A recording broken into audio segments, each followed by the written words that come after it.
Oh, man, I'm nervous. Oh, dude, it's like a radio show. Chill. Didn't you ever want to be on the radio? All right, we're recording.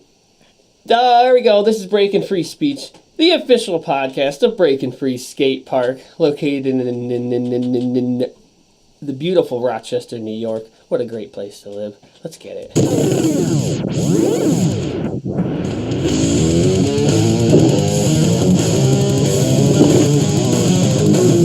Wow. Oh, we're here today with Josh Babu. Hey, how's it going? Josh is our video guy at the skate park. You may have seen him from time to time. If you've seen any of our content over the last 6 months, it's all him. I don't do it anymore. I've subcontracted it out. I'm not good at it.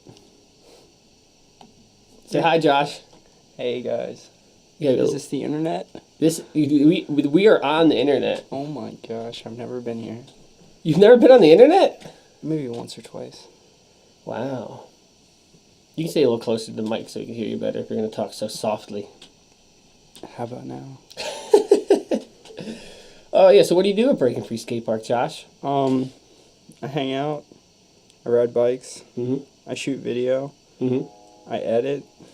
I eat Clark's Donuts on Saturday. Yo, shout out Clark's Donuts. Oh, those donuts are amazing. Shout out Tim Hortons. No more donuts, though. Dude, you can't make that decision for all of us. I am the boss. I actually did a podcast recently about all my cameras. That's why they're all sitting here on the table. Do they work? How many of these cameras work? They all work. I know the DVX works. I don't know about this old Sony. This Sony's tight. Dude, people are shooting on that crap now and they think it's cool. Oh, you just put the filter on, bro. Yeah, right. What are you shooting on these days? I just got a new camera. So I got a Sony A7S II. So I'm a trader. I used to be a camcorder guy. You went mirrorless? Yes. Do you ever reflect on the fact that you went mirrorless? I try not to. I don't even know where to go with that joke, actually. Yeah. Good. But- I'm really good at derailing conversations. Yeah, I'm not good with the puns. You used to shoot Sony, right? Oh, You're still Sony. I'm a big Sony fan. Yeah, since I was a kid. PlayStation 2. We're going way back, dude. Oh, yeah, dude, Sony, since the beginning, like, the colors are different. Panasonic greens are different. Golds are, I think, phenomenal on Sony. It's just colors. It's visually, you got to be happy with, like, how the footage looks when you're editing. I know when I switched to the Panasonic via what Brett said, I was blown away at how much better the colors were on the DVX versus the VX. Yeah, you guys love Panasonic. It's just, I don't know. It's just a look. Sorry for you guys that listen to everything. I'm going to repeat myself here, but whatever. I was talking to John about cameras and the last local lines. I quoted one of my favorite photographers, one of the fathers of photography, Henry Cartier-Bresson. Bresson? There's no T. He said, the best camera is the one you have. So that's how I've always been. I've just did the best with what I have. Yeah. Always. Tristan Affrey or Gutstains, he said you have to grow into a camera and then you got to grow out of it. So pretty much use it. Is it true that if you don't use it, you lose it? Possibly, yeah. Are there, so you said the colors are different. Are the colors on the mirrorless Sonys similar to the colors on the Sony camcorders? It's different now. They have all these settings, like, Scene files? Scene files, yes. I'm new to this whole thing, but it's like vlogs. These have scene files. They do, but there's just, okay, so scene file with this, there's this vlog on Sony. Like a vlog? Yeah. I thought you don't like vlogs. Actually, I actually don't know what it is, but it's like, it makes it flatter, so when you do color... Like the Earth? Yeah, something. Wait, you are fake news. Oh, jeez. Yeah, so when you go into color editing, you can pull the colors out more. Yeah. So it's been fun color editing with this new one, but before I used to just shoot right out of the camera, put all the settings, and like literally never touch my footage because I thought RAW looked better for shooting BMX. Mm-hmm.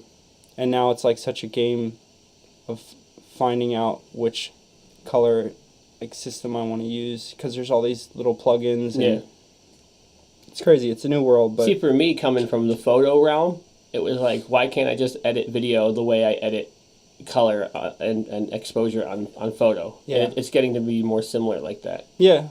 Like all the crazy shit in all the crazy stuff in Premiere to try to edit the video. It's like they use all gamma this, and it's like really confusing. They can't just be like, exposure or color curves or any of that stuff. Yeah, just playing with slider bars have helped me, like going through each one and just moving the slider bar left and right and just seeing what it does, but never going too crazy, just subtle. Yeah. But yeah, it's getting easier for sure. It's definitely getting easier. Cool. I like video stuff. Video stuff is cool. We did you shot on this a little bit. Did you like shooting on that? It sounds like crap. The internal mic is horrible. We couldn't get the external mic to work right. Yeah. The setting, handheld, every camera is different, and Nikon is different than them all. Yeah. The interface is different. They're all like mini computers now, so you have to learn how to use the system, like the operating systems. I thought it was funny when we were shooting on the GoPro, and we realized that if you hold it like that, you put your thumb over the mic, and then everything's muffled. That's so funny. Yeah, we figured out the hard way on that one. There's probably a subreddit where they're talking all about that. GoPro hand placement subreddit. Right. I don't actually even use Reddit, so I just made that up. You are fake news.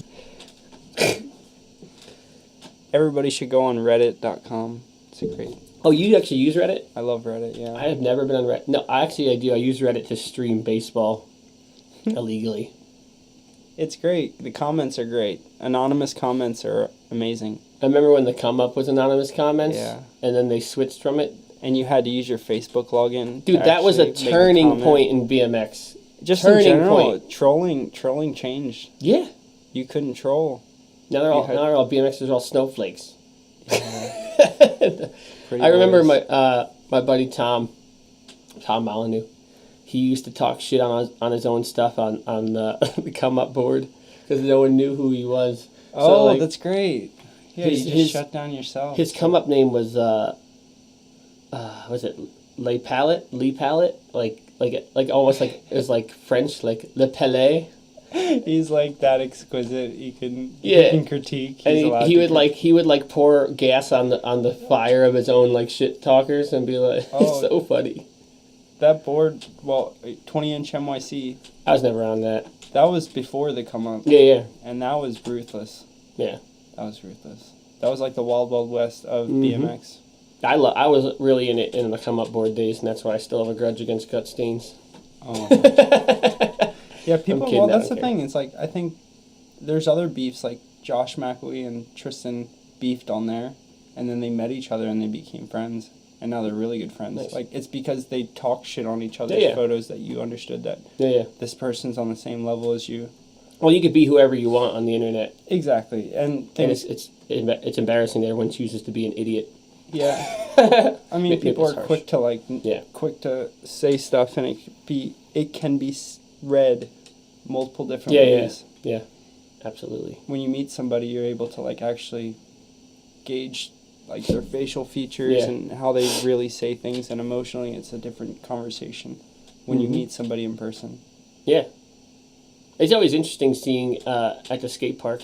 I'm sure you'll have something to add here. Well, because Josh is has access to the Breaking Free Skate Park Instagram as well, so he sees the comments and stuff as well.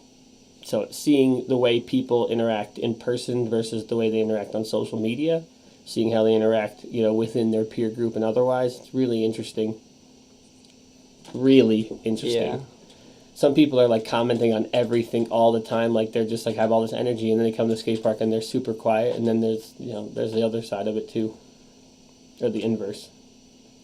Yeah, I just always think about it we used to play when online games first came around. You can have this persona, and we all used to talk about how you would make your character so exquisite. I never played an online video game in my life. Not a single time I ever. watched my brother play it, but this is I feel like that's what social media is. Like, you can construe this character and you're walking around and you can leave comments and people know, and people see your comments, and you can be this little character in this social world, and it's like, oh, as long as you feel like that's good and that's giving you serotonin, like, whatever, good for you. Like, I have a really, really amazing online video game story that I'm a part of, but it's not about me playing it. Let me get wet my whistle here. This is a great story. This is like amazing. This is like, I probably shouldn't even tell it because it's insane, but so my brother Gary, I think he was on, at the time, I think he was on house arrest and he got in trouble for doing stuff you get in trouble for doing. And all he did was play, what game was it? Maybe, what system? I think it was the original Xbox. Maybe it was Halo. Was Halo online? I don't know anything about video games, but either way, he basically was just, this memory is like more than 10 years old now, 15 years old, so it's a little construed. So the details will be vague, but the hilarity of it will be accurate. So Gary and I shared a bedroom. He was in the bottom bunk. He was playing this video game, you know, and like all the time in that particular period, as I'm recalling it. And I was going to get into bed, and I had thought, just as I just now wet my whistle, perhaps I shall wet my whistle. And sitting on the nightstand next to his bed, there was a can of Sierra Mist, the soda. And we're brothers, so I was like, whatever, I'm just going to have some of the soda. I just need a little sip, you know. And I feel embarrassed by saying I would have a sip of soda before I go to bed now because it's so bad for your teeth and everything. But I grabbed the can of soda. I'll demonstrate. And I went to take a sip. And immediately I was like, this is not Sierra Mist. Oh, no. It tasted kind of like if you drank all the soda in a like a Pepsi, and then like the ice all melted into like the tiny bit of soda. It just tasted like water, kind of with something off. But the odor I smelled kind of smelled like pee. Was it pee?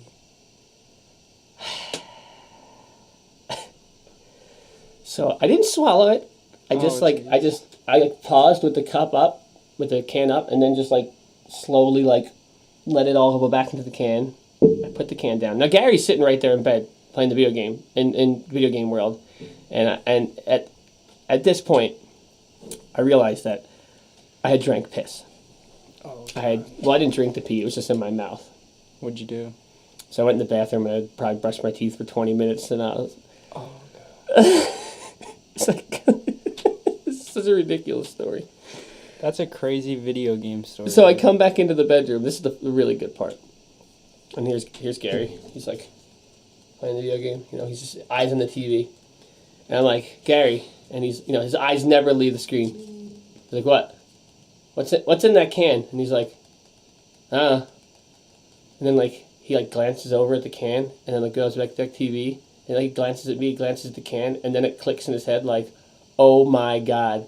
And then his fingers finally stop on the controller, and he just like looks at me and he just starts dying laughing. And like just in my head, like him like zoning out, be like, and then seeing in his head it click what just happened. And I was like, it's so funny, dude. It's so freaking funny. Did you get mad? Or you just went to bed? I'm sure I was pissed at the time. In hindsight, I just think it's funny. Because it's just like, generally speaking... It's no one's fault. I mean... It's no one's fault. Why would you pee in a can and leave it on the table? It's Gary's fault! No, I mean, yeah. But he didn't have time to leave a note. Or like. What's he gonna leave? Just go to the bathroom. It's across the hallway. What do you mean? It's ridiculous. It should have never happened. But you gotta do what you gotta do. Dude, it's so funny. I've peed in plenty of cans. Yeah. Yeah, but I don't leave it on the table. It's ridiculous. Is the video game that important? It's the moment in time that's so important. Oh my God, it's so funny.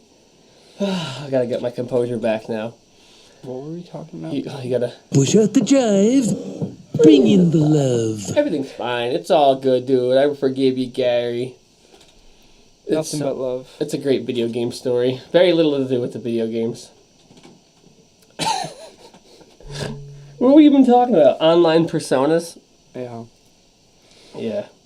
That's a whole crazy realm to be involved. And being being a video guy, you're constantly... Hold on. Let me try this. Yo, can you send me my clips? Mm. How does that make you feel, Josh? I used to not like it a lot in the beginning, but now it's just... I'm down with anybody who's positive. Mm-hmm. If you can say it in a nice way. If you can work that's with... the big thing. Can they say it in a nice way? Yeah, if you understand it takes time, and if you're willing to give me time. Same thing with when we're filming. It's like the appreciation of like the person who's willing to do it again if I filmed it wrong, or Yeah. sometimes I screw up. Well, when I got into psychology, one of the things I really liked is a psychologist, Piaget, and he worked a lot with children. And in one of like the fundamental pieces to Piagetian psychology is that every social interaction is basically a game. So it's like you film the clip for the person, right? And the error in that game, or at least how they're playing the game, is like, can I have my clip? They they often will disregard the fact that like there was your time and your energy, and in fact, because it's on your camera, you physically own the content. Yeah, if you say, "Can I have my clip?" you've instantly lost. In my book. That's insulting. It's. Can I have my clip? It's like no. Like, I could share this with you. Yeah. I owe you nothing. Like the rider may have done the riding, but the person who is pointing the camera legally owns the content. So it's not. Yeah. When the rider says, "Can I have my clip?" You're like, hold on a second, bro. Legally speaking, yeah, it's like you don't own it's shit. Like, yes, I can share the clip with you. You don't own anything. It's like you can, like maybe it's not. It's first of all, from every point of analysis, it's our clip. Yeah. It is only your clip if you had your camera on your tripod and you were riding. Then you could say it's your clip. If I just happen to like use your camera, hit the record button, and accidentally take your SD card, then you can have your clip. Yeah. I always think, for me, I think we should preface this by saying, like, I do videos and you do videos, and you've been in my videos, and I've been in your videos, right? And I filmed you for your video, and so we've done every version of it. That's kind of kinky. Is that a kink joke? So, for me, the way I look at it is based on the initiation, like the first sentence you say to each other, like, if I have my camera, right, I'm at the skate park with my bike and my camera, and I go, yo, can you film this for me? You're saying, can you film this for me, right? So you're saying, that's one interaction. The implicit assumption there is that you're doing it for me, and I will own the clip, and I will distribute the clip how I feel. If you're handing me Yes. your camera. Now, if Josh is riding his bike at the skate park and I'm out in the skate park with my camera and I go, yo, can I film you do that? Then the person, because who is asking the way you phrase it, me as the videographer is saying, you own the clip. I own the clip. I'm filming it for me and the implicit assumption is that I will manage the content how I see fit. Versus the other one where it's like, can you do me a favor because you're doing this thing for me for my content. Yeah. Same goes for phones too. Obviously, yeah, same thing. Yeah, it doesn't matter if it's a real camera or phone. Like you don't bother somebody for their time. It takes time to go and send that and find a way to, like, even if it's an edit, like, how am I supposed to send that full quality? Am I supposed to download an app? Like, I'm not wasting my time on some random clip that I don't care. You gotta imagine the clip is like preparing a meal, right? Like I want to eat with somebody. Would I give you all the things like, yo, can you make this for me? Like, yeah, I could. Like, the hell am I gonna get? Like, I feel like a nice person because I cooked you dinner. It's like, but if I'm already making dinner, I'm like, yo, you want to share some of this? The point of any filmer is to make a relationship where you can hit up that person at any time and like wherever you are in the world and keep filming. I'm not trying to make friendships with people who will get one clip out of me. Yeah. Like, once I see somebody do that and there was no friendship or anything trying to be reciprocated, like, I won't ever film them or help them again. Yeah. Like, it becomes that's why I'm so happy I still ride, because I can see them again. It's like but I won't pull out my camera. I won't ask them for clips. They know they fucked up. They know sorry. Uh-oh. Polite boy Josh almost swore. No, yeah. Yeah. Don't be rude.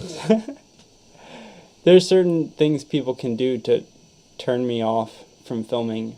Yeah. Like, indefinitely. Well, what it comes down to, I believe, is that the sports are generally, everything has a dominance hierarchy. And within riding or scootering or whatever, the dominance hierarchy is really predicated mostly by how competent you are at what you do. And the best way to showcase how competent you are is with footage. So what people will do in pursuit of their goal, which is showing that I'm competent and that I'm high on this rating system of how good each scooter rider is, they'll dehumanize you because they're only seeing the goal. Oh, yeah, for sure. People see the prize and they'll climb the ladder and they'll step on your head. They'll get to 5 And honestly, a lot of time... Sorry, I know it's... No, okay. A lot of times, I don't even think most riders realize what it is they're doing. They're just focusing on some sort of goal that they're focused. They don't even think about it. They're like, "Oh, Josh is my friend, so he's going to film it for me." And it's like, well, why is Josh giving up his day off to be out here to film or to shoot photos? It's like, obviously, you want to progress your career. For sure, yeah, absolutely. And there's that weird thing in these sports where, like, double dipping is pretty much frowned upon. Unless it's social media, then you could just Nick Seabasty the crap out of everything. Yeah, you don't want to exploit any of your friends, whether it's for filming, photos, a drive. Yeah. Like, free food. Like, I've done so much for people, and, like, a thank you would be cool, or just, like, reciprocation, like, anything. Just, you drive, like, when you get a car, you drive, like, you make it a plan to drive, like, I don't know. I feel you, man. You know how I roll, man. I have the car loaded up, ready to go, bottles of water, camera rig, video rig, all the tools. I'm like, let's do this. It's a good time. I'm ready to go, I try and reciprocate that and like, give you the best of me, because you've already brought so much to the table, so... Same thing with every one of my friendships. Like, it's not that you ask them, it's that they've been so positive in being who they are that you see them put it up on the table and you want to bring something that you can do, and that's what I do. It's like, oh, that's what I can do to give to my friends so they can have something, be like, that's me at that age. Like, that's what it is. I don't care about, like, any of the fame or the Instagram or, like, whatever, the clout. Like, for me, like, making videos is about to, like, I remember every day, every moment, every clip. I don't film like, now it's different. It's a job, but, like, anything in my personal projects, like, I know the exact moment and what it meant, and, like, trying to share that with people who want to reciprocate that. I totally, here's my DVD right here. Yeah, I totally know, man. You watch those clips and so much... Like, every piece of B-roll I put in anything I've ever made, it's like there's a reason. Like, there's a story behind that B-roll, and there might be 3 people that know that story, but when they see that, they're like, oh, man, we were in Raleigh. Yeah, and, oh, dude, it's priceless. I think that's something a lot of the young kids are missing out by just posting straight to Instagram and not working on long-term projects. Yeah, most of you kids need to make a YouTube or, like, make a Vimeo or something, like, because... You might forget your password to your Instagram when it's over. I saw Fox got a real camera and he's working on a real project. Just something, a place to put these ideas and projects of your childhood and your innocence, and before you become an adult, like, seriously, making videos is something I had since I was a kid. Me and my friends used to make movies, just acting, and then, like, then it became bikes. And wait, hold on 1 second. The battery's gonna die. Yeah, I see what Fox has his camera and they're working on stuff, and I chuckle a little bit when I see they're having some frustrations, because the learning curve is totally different when you're working. You have to upload it and you have to edit it. It's not just on your phone. Like, you actually have to kind of you're forced. How many kids have a computer these days? Probably not. Just phones and tablets. Yeah. You need a computer to edit. You can't, like, you need a mouse. You need, like, a touchpad. You could probably make it with an iPad. It would suck. It though. would suck. I hate editing with Maybe. one monitor. I like to work with two. But Yeah, you need a big screen, and like editing is like you do in your room quietly by yourself. Yeah. No distractions. I used to have a computer that had no internet, and I would turn it on every day for like at least an hour and then, like just edit. Just like sit there, no distractions. There was nothing on the computer but the editing program. Yeah. I think that, it's just so important because everything else just goes into the quicksand of the internet. It just goes down the timeline and it's gone. Like you said, if you lose your Instagram or if Instagram, I'll never get my Vines back. Vine's gone. One day Instagram will be gone. Yeah, maybe. I see Instagram as my journal or my scrapbook. It's like it's all ready to be trashed. Yeah. The internet it's just a pit. And it's like for me, it's like I have all my main projects I love saved, and probably most people will never see it, and that's the point. Mm-hmm. Like it's just the people in it. Like whatever I put on Instagram, I'm willing to like lose one day. It's just like MySpace, Facebook, and all that. Yeah. Like I have so many pictures on there that I don't care, and like I've saved all the best ones. Like you'll lose so much stuff in the internet. No, I always looked at video projects and video sections, probably more so from the perspective of the videographer or the artist, where it should be a reflection of the person's character. The writers see a video section as it should be a reflection of how good I am, and it should make me look like the best rider ever. But as a videographer, I've always been like, this needs to be a reflection of the person. I want to showcase the way they ride, the unique aspects of their riding, as well as capture some of their personality. And what they ride, the spot, is so important. What they choose to ride, Yeah. I like video parts where people are like, you see they're all mad or like they're happy. Like the way someone looks after they land a trick translates a lot into the viewer. And I think a lot of viewers don't even realize that. Like there's riders who are absolutely breathtakingly good in person. But then on video footage, like in person, it's like, wow, everything is so casual. It's like they're not even trying. But then on video, the same thing doesn't translate to me. When they land like a crazy hard trick and they look apathetic, I'm like, what? Like it's crazy. Like there's probably easy. Things don't translate the same on video as they do in real life. Yeah. And do you go in when you do film with someone? Are you conscious of their personality and are you trying to reflect that in the video? And this is not, to clarify, this is not in relation to like BFS content. This is more in relation to like longer projects, or even the VIP edits that we've done are more specific to just the clips, but yeah. I think for me, it's always just been, as a rider, like I ride and then I've been riding for so long and I like love unique spots. And if I see somebody who can look at a spot uniquely, like that they're in, that's like it's just like that's a beauty I see in somebody, that they see that they have that sixth sense where like they can see the spot, like, and they're like, oh yeah, I do this like 5 things, like I'm cool with that person. But I'm speaking more to like translating the person's unique personality through video so that the viewer can, for me, that happened. That's the process. Like you have to find that out, if they're unique or if they're bad. Like I don't know. Yeah. I don't know what they're like. Like that's interesting because all right.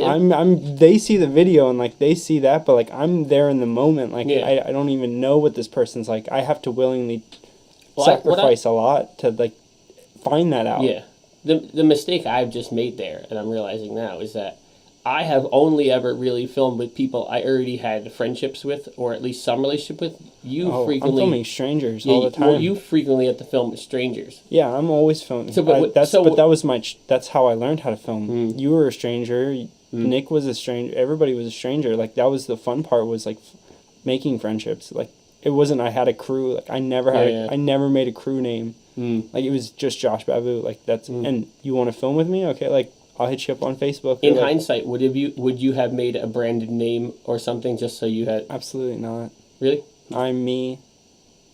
I'm so glad that I decided to just. But you're breaking free. Like you were always there was no collab with. There was not another dude in the project. It was just you had a name behind Dave Raff. Like, well, there was people involved with the project. It would be. They were the riders, but like they weren't. Yeah, but they contributed a lot to it. You know, driving and carrying the bag and everything. I know what you're saying. You were the driving force behind I just don't want Breaking Free. You know, I don't want like Pat to hear this and be like, "What do you mean?" You know. I mean, no, that's the thing. Those it wouldn't dudes deserve exist. so much credit. Too. It wouldn't have existed without them. But like, you were the driving force. At least I saw it. Like when I came into the situation, you were without you, there was no Breaking Free. Yeah, yeah. So it's like that's one thing, but like there is no crew or clique where like we're like, yo, we're this crew, and like I never liked that because it's like dudes can piggyback off each other.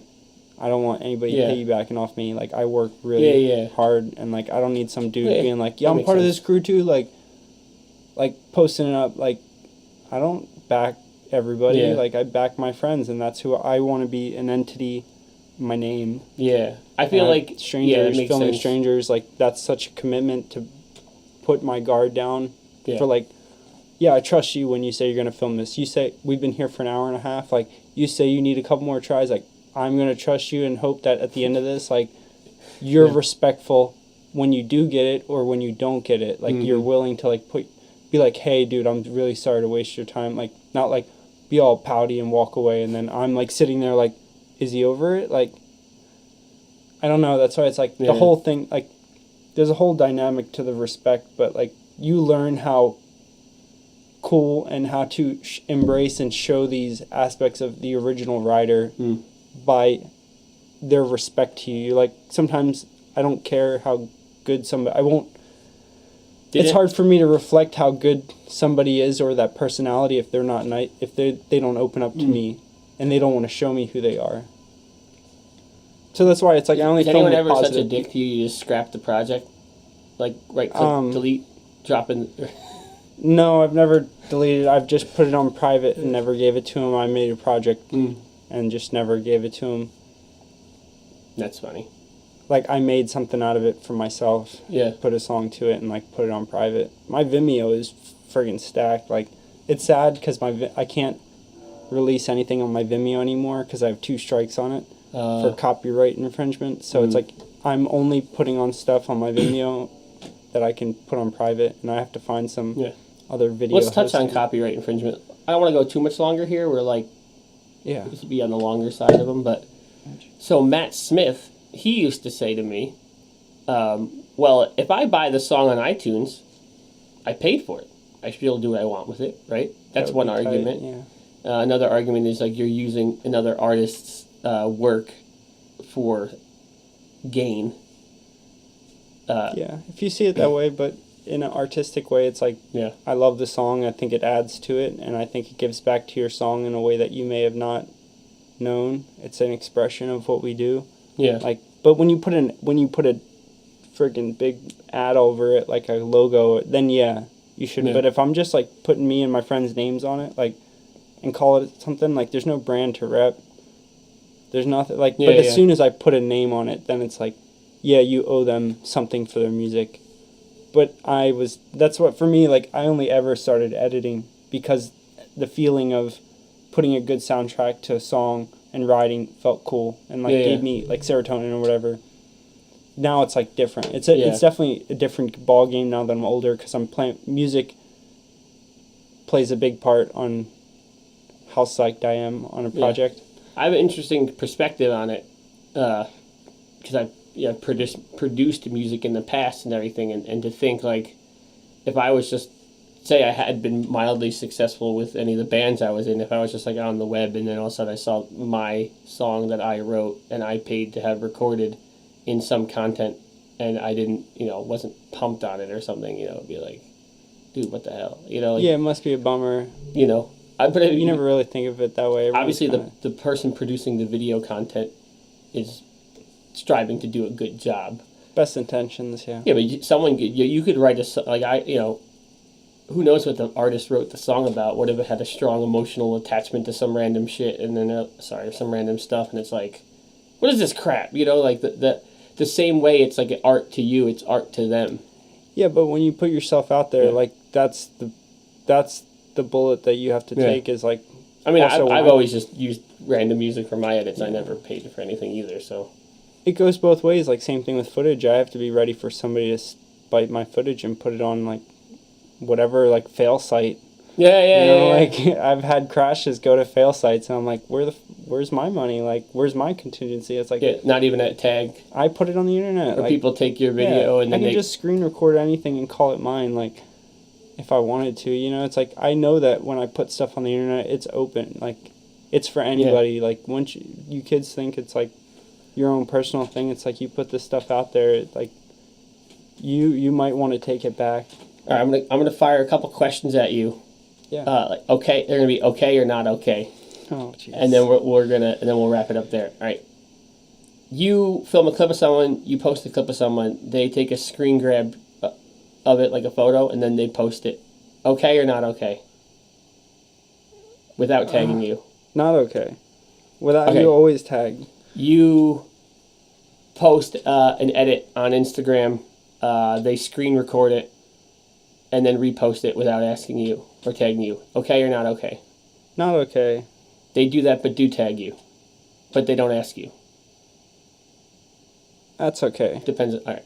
Because you're given props. Okay. As long as you tag the filmer who took time, that's respectful. You post an edit on your page, or the skate park page. Someone screen records it, cuts it up to only their clips, reposts to their own. Okay or not okay? Not okay. Dramatically not okay. Strongly agree. That is selfish. Someone posts throwback clip that you filmed, but they don't tag you in it. That's selfish. Not okay. Not okay. I mean, you can do whatever you want, but I won't film you again. Not editing, but tagging you in it, generally, okay? Say it again? They're taking your content, not editing it, and tagging you in it. That's good. That's okay. Yeah, even without permission. Yeah, because that's the way I intended it. When I edited that piece, I left it like that.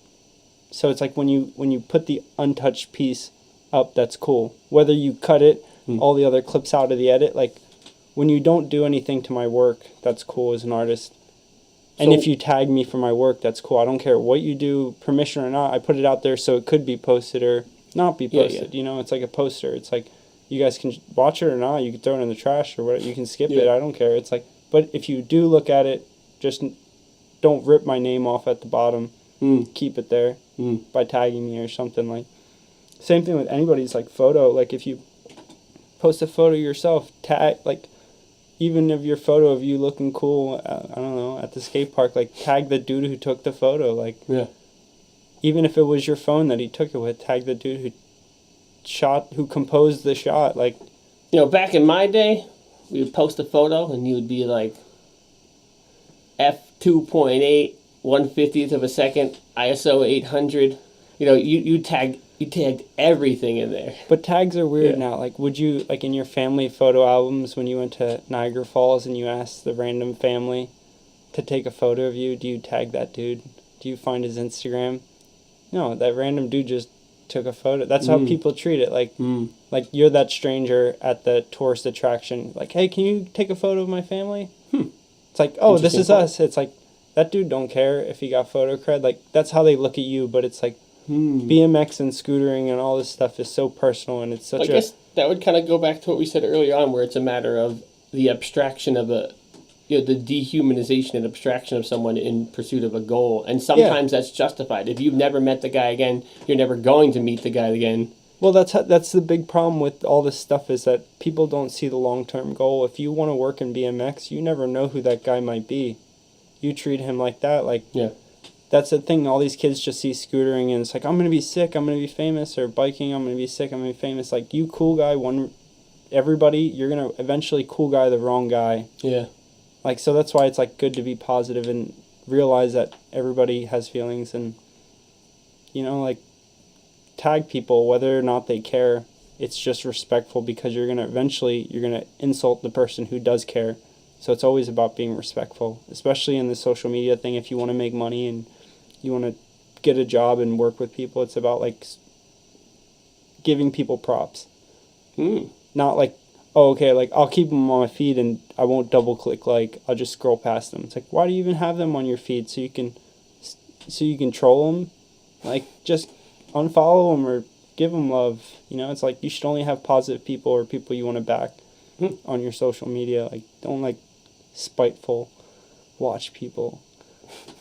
I don't know where I'm going. I'm ranting. All right, that was a pretty good. That was a pretty good message there. I'm gonna call it right there because I don't have to wrap it up now because that was a good wrap up until the end where you trailed off a little bit. But yeah, sorry. Support your homies, tag your homies, thank your homies. Yeah, be a good homie. It's all about the homies. I wouldn't be here without the homies. That's true. Actually, it was not a DVD, Breaking Free 7, which is on the YouTube channel under the playlist Breaking Free Video Archives. At the very end, at the first thing in the credits says, shout out to the homies. Yeah. There's a first thing. Shout out to the homies. Can't do it by yourself. All right, that's it. We're calling it there. You know the deal. Subscribe and all that crap. Give me the 5-star, whatever this. Hit the bell icon. It's all stupid. Yeah. Whatever, dude. It's not stupid. It's important, guys. We could probably bring Josh back on if you have any questions about anything specific to video content production. Feel free to let us know in the comments so we can bring him back and talk about that. Josh and I could talk about industry stuff and video and photo stuff for hours. I'm not joking. Hours. We do when we're not. We already just recording. Did double the time I wanted to do, and I had plans half an hour ago. So you guys know the deal.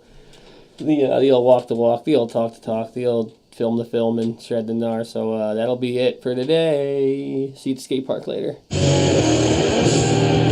Like that sign off music, dude.